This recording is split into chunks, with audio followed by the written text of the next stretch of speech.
యేసయ్య పరిశుద్ధ నామంలో అందరికీ ప్రైజ్ ద లార్డ్. దేవుడిచ్చిన అవకాశాన్ని బట్టి ఆయనకే మహిమ కలిగిన గాక. దానియేలు గ్రంథంలో నుంచి 3వ అధ్యాయం 17వ వచనం చదువుకుందాం. మేము సేవించుచున్న దేవుడు మండుచున్న వేడిమి గల ఈ అగ్నిగుండంలో నుండి మమ్మను తప్పించి రక్షించుటకు సమర్థుడు మరియు నీ వశమున పడకుండా ఆయన మమ్మను రక్షించును. ఒకవేళ ఆయన రక్షింపకపోయినను రాజా నీ దేవతలను మేము పూజింపమనియు నీవు నిలవబెట్టించిన బంగారు ప్రతిమకు నమస్కరింపమనియు తెలుసుకును. ఇక్కడ షద్రక్, మేషక్, అబేద్నెగోలను ఈ ముగ్గురు కూడా మరి బంధింపబడి నెబుకద్నెజరు రాజుగా ఉన్నప్పుడు మరి వీరు అక్కడ ఉన్నారు. వీరిని బంధించి తీసుకొని వెళ్ళిపోయారు. దానియేలు కూడా అక్కడే ఉన్నాడు. అయితే ఇక్కడ వీరు దేవుణ్ణి బట్టి వీరు ధైర్యంగా ఒక మాట చెప్తున్నారు.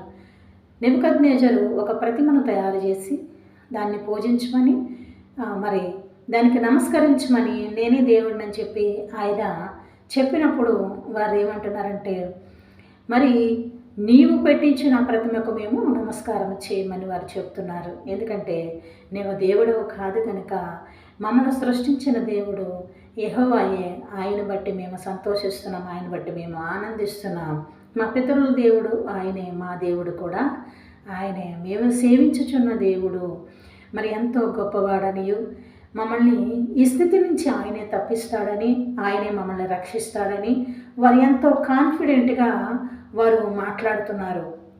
వారు ఎంతో విశ్వాసముతో మాట్లాడుతున్నారు. వారెంతో మరి ఆలోచనతో మాట్లాడుతున్నారు. ఎందుకంటే వారు దేవుని ప్రేమ రుచి ఎరిగిన వారు మాట్లాడుచున్నది ఏంటంటే, వారిని చంపివేయమన్నప్పుడు కూడా అగ్నిగుండంలో పడవేయమని రాజు ఆజ్ఞ ఇచ్చినప్పుడు, ఒకవేళ నువ్వు మమ్మల్ని అగ్నిగుండంలో పడవేసినప్పటికీ కూడా మమ్మల్ని అగ్నిగుండం నుంచి తప్పించి, మరణం నుంచి తప్పించటానికి మా దేవుడు సమర్థుడు.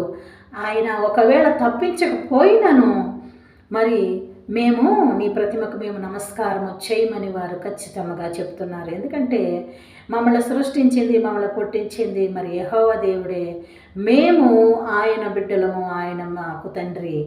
ఆయన్ని మేము సేవిస్తున్నాం, ఆయనే మమ్మల్ని కాపాడుకుంటాడని చెప్పి వారు చెప్తున్నారు. ఈ మాటను బట్టి మనం ఏం తెలుసుకోవాలంటే, ఒక క్రైస్తవులుగా ఉండి మనం ఏం చేస్తున్నామంటే, ప్రతి దాన్ని బట్టి కూడా మనం ఏం చేస్తాం, లోకం వైపు చూస్తున్నాం. మనం ప్రతి విషయాన్ని బట్టి మనం దేవుని వైపు చూడట్లేదు, ప్రార్థించట్లేదు, ప్రార్థన వైపు మనము చూడట్లేదు. సమస్య వచ్చినప్పుడు దేవుడు మాట్లాడతాడంటే మాట్లాడతాడు, దేవుడు తెలియపరుస్తున్నాడంటే తెలియపరుస్తాడు. నీవు ఎప్పుడైతే దేవునికి అంటుకట్టబడి దేవుని విషయంలో మాట్లాడుతూ ఉంటావో, ప్రార్థిస్తూ ఉంటావో, సమస్యలను కూడా మీకు ఆయన తెలియపరుస్తూ ఉంటాడు. రాబో సమస్యలను మీకు తెలియపరుస్తూ ఉంటాడు. మరి నేను ఒకనొక దినం 2 వారముల క్రితం దేవుడు నాకు ఒక దర్శనాన్ని చూపిస్తున్నాడు.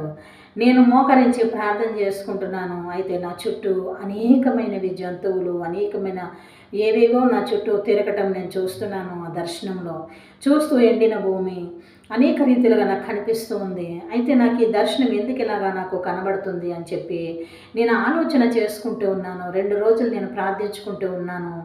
అప్పుడు నాకు అర్థమైంది, నువ్వు ప్రార్థన చేయి, నీ చుట్టూ అనేకమైన సమస్యలు రాబోచున్నవి. ఆ సమస్యల నుంచి విడిపించబడాలి అనంటే నువ్వు ప్రార్థన చేయి అని చెప్పి దేవుడు నాకు ఈ దర్శన రూపంలో తెలియపరిచాడు అని చెప్పి నేను ప్రార్థించడం మొదలుపెట్టాను. అవి ఏవైనప్పటికీ కూడా మరి యేసు నామంలో నాకు విజయం కలుగుతుందని నేనేం చేశానంటే ప్రార్థించడం మొదలుపెట్టినప్పుడు ఒక్కొక్కటిగా దేవుడు విడుదల చేయడం ప్రారంభిస్తూ మరి అనేక విషయాలు ఏవైతే మరి మనుషులకు ఇబ్బంది పెట్టే విషయాలు ఉంటాయో దేవుడు ఖచ్చితంగా తెలియపరుస్తాడు. అవి తెలియపరచబడాలి అనంటే మొదటగా నువ్వేం చేయాలంటే, మరి దేవునికి మనం ఎప్పుడు కూడా ప్రార్థించేవారమై ఉండాలి. నువ్వు ప్రార్థిస్తూ ఉంటే దేవుడు నీకు రాబోయే సంగతులను తెలియపరుస్తాడు. నీ కుటుంబంలో శోధన గురించి నీకు తెలియపరుస్తాడు. అంతేకాదు నిన్ను ఆశీర్వదించటం కూడా ఆయన మొదలు పెడతాడు. అంతేగాని మనం ప్రార్థించకుండా మనము దేవుడు చిత్తం ఏంటో మనకు తెలియదు. మనకు రాబోయే సంగతులు, ప్రమాదములు, ఇబ్బందులు, చిక్కులు ఏంటో కూడా మనకు తెలియదు. కానీ అవి తెలియపరచబడాలంటే కేవలం మనం ఏం చేయాలంటే ప్రార్థించాలా. ఇక్కడ వీరు అంటున్నారు, మేము సేవించుచున్న దేవుడు మమ్మల్ని వీటిలన్నిటి నుంచి తప్పించడానికి సమర్థుడు. అంటే ఎంత విశ్వాసంతో, ఎంత కాన్ఫిడెంట్తో వారు చెప్తున్నారంటే దేవుని మీద పరిపూర్ణమైన విశ్వాసముతో, పరిపూర్ణమైన నమ్మకంతో వారు ఇక్కడ మాట్లాడుతున్నారు. చావుకి వారు భయపడట్లేదు, ఆ గుండాను చూసి వారు భయపడట్లేదు, రాజును చూసి భయపడట్లేదు, అక్కడున్న మరి భటులు వాళ్ళందరినీ చూసి, మరి అక్కడున్న జనాన్ని చూసి వారు భయపడట్లేదు. కానీ కేవలం ఎవరికి భయపడుతున్నారంటే దేవాది దేవునికి భయపడుతున్నారు. దేవాది దేవునికి భయపడుతూ ఒక్కటే మాట అంటున్నారు, మేము సేవించుచున్న దేవుడు సమర్థుడు, ఆయన మమ్మల్ని కాపాడుతాడు, ఆయన మమ్మల్ని రక్షిస్తాడు. ఒకవేళ రక్షింపపోయినప్పటికీ కూడా, మేము చనిపోయినప్పటికీ కూడా మేము నీ ప్రతిమకు నమస్కారము మేము చెయ్యము అంటున్నారు. ఎందుకంటే రక్షిస్తాడు అని ఆయనకి వాళ్ళకి తెలుసు. కానీ రక్షింపకపోయినను అంటే మనం ఏం చేస్తామంటే సమస్య వచ్చేటప్పటికి ఈ సమస్య తీరితేనే నేను ప్రార్థిస్తాం, ఈ సమస్యలోంచి మమ్మల్ని విడిపిస్తే నీకు ప్రార్థిస్తాం, మేము మీకు కానికిస్తాం, ఈ రీతిగా మనం మాట్లాడతాం. కానీ వచ్చిన సమస్యను బట్టి నీ చిత్తం ఏంటో దేవా, నీ చిత్తంలో ఈ సమస్యను తొలగించి వేయము తండ్రి. ఒకవేళ ఇది నీ చిత్తమేమో మా పట్ల సమస్యలు రావటానికి, ఈ సమస్యల నుంచి మీరు మమ్మల్ని విడిపించండి దేవా అని చెప్పి మనం ప్రార్థించేవారమై ఉన్నాం. ఆ రీతిగా మనం ప్రార్థించాలా. దేవుడు వాటి నుంచి తప్పిస్తాడో, వాటి నుంచి విడిపిస్తాడో అది ఆయనకు తెలుసు. ఎందుకంటే మనము ప్రార్థించేవారమే మాత్రమే ఉండాలి. సమస్తాన్ని సమాధానపరిచేది ఎవరంటే కేవలం దేవాది దేవుడే. మనం కేవలం ప్రార్థించేవారం మాత్రమే, ప్రార్థించి మన సమస్యలు ఆయనకు అప్పగించేవారు మాత్రమే. సమయాన్ని బట్టి వాటి నుంచి విడిపించేది ఎవరంటే కేవలం దేవాది దేవుడు మాత్రమే జరిగించగలడు. మనుషుల వల్ల అది అసాధ్యం. సాధ్యం అనేది కేవలం దేవుని వల్లే జరుగుతుంది. అప్పుడు వారు అక్కడ మాట అన్నప్పుడు మరి వారిని వేడిమి గల 7 అంతలు గల వేడిమిగా పెంచి అగ్నిగుండంలో పడవేసినప్పుడు, మరి అక్కడ వారిని అందులో అగ్నిగుండంలో పడవేసినప్పుడు అందులో ఎవరైతే పడవేయడానికి వెళ్ళారో ఆ చుట్టూ ఉన్న వారందరూ కూడా ఏమయ్యారు, కాలిపోయారట వేడికి. మరి 3 దాంట్లో పడిపోయినప్పుడు అప్పుడు నెబుకద్నెజరు అంటున్నాడు, మీరు పడేసింది 3 కదా, అక్కడ నాకు 4 కనబడుతున్నారు. ఆయన దేవతల రూపం ధరించుకున్న తెల్లటి వస్త్రాలతో ఉన్న ఒక వ్యక్తి నాకు కనబడుతున్నాడు అని చెప్పి నెబుకద్నెజరు అక్కడ మాట్లాడుతున్నాడు.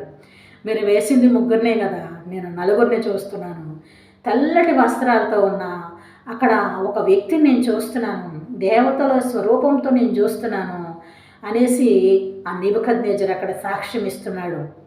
ఎందుకంటే వీరు ధైర్యంతో చావు కూడా భయపడలేదు. ఇప్పుడు మనం ఏదైనా సమస్య వచ్చినప్పుడు భయపడకూడదు కానీ, బాధపడకూడదు కానీ, ధైర్యంతో మా దేవుడు మాకు సహాయం చేయగలడు అని చెప్పి మనం ఏం చేయాలంటే మనం ప్రార్థించడానికి సిద్ధపడాలా. మనకు కవచం ఏంటండి? ప్రార్థన. మనకు ఆయుధం ఏంటండి? ప్రార్థన. కేవలం మనకు ఆయుధం ఏంటంటే ప్రార్థన.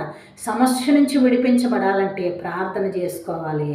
మనము అన్ని విషయాల నుంచి దూరపరచబడాలంటే కేవలం ప్రార్థన. ఈ ప్రార్థన అనే ఆయుధం మనలో ఎప్పుడైతే ఉంటుందో మనము కూడా అనగలం, నా దేవుడు గొప్పవాడు, నా దేవుడు సమస్తాన్ని జరిగించగలడు, నా దేవుడు విడిపించగలడు, నా దేవుడు నా కొరకు మరణించినవాడు, నా మరణాన్ని తప్పించి ఆయన మరణించినవాడు, నా పాపపు జీవితాన్ని బట్టి ఆయన నా కోసం రక్తము గార్చినవాడు గనుక ఆయన నన్ను విడిపించేవాడని మనం ఎప్పుడైతే ధైర్యం కలిగి ఉంటామో మరి అప్పుడు మనకు సమస్తాన్ని దేవుడు ఏం చేస్తాడంటే విడిపించబడతామని దేవుడు ఖచ్చితంగా తెలియపరచబడుతున్నాడు. మన మనుషుల గురించి ఆలోచన చేయొద్దు కానీ మోకాళ్ళు వేసి ప్రార్థించి నీ చిత్తం ఏంటో దేవా, ఈ సమస్యలు ఎందుకు వచ్చినాయో మాకైతే తెలియదు కానీ కేవలం నీ చిత్తంలో మమ్మల్ని రక్షింపు దేవా అని నా జీవితాలు దేవునికి సమర్పణగా ఆయనకు మనం ఏం చేయాలండి?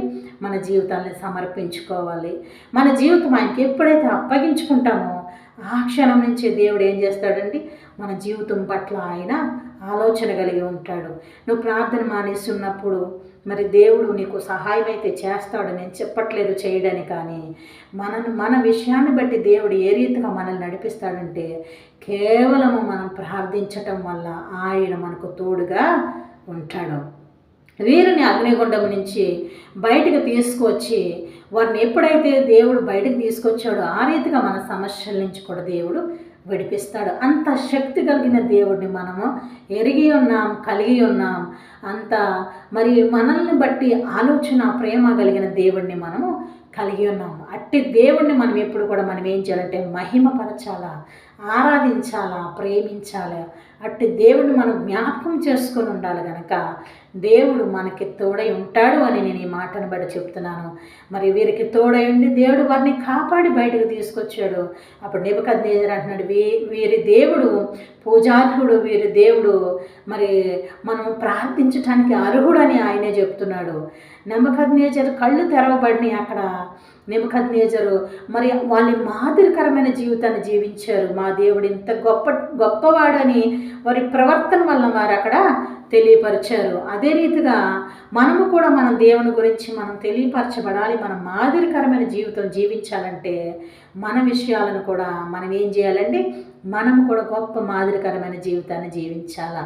ఒకవేళ పాపంలో ఉన్నావా, వేదనలో ఉన్నావా, మరి ఏ రీతిగా నీ జీవితం ఉందో దేవునికి సమర్పించుకొని దేవుని పట్ల మనం ఏది కూడా ప్రతిది కూడా విడిచిపెట్టబడిన వారమై దేవునికి మనము సమర్పణ కలిగిన వారమై ఉండాలి ప్రియులారా.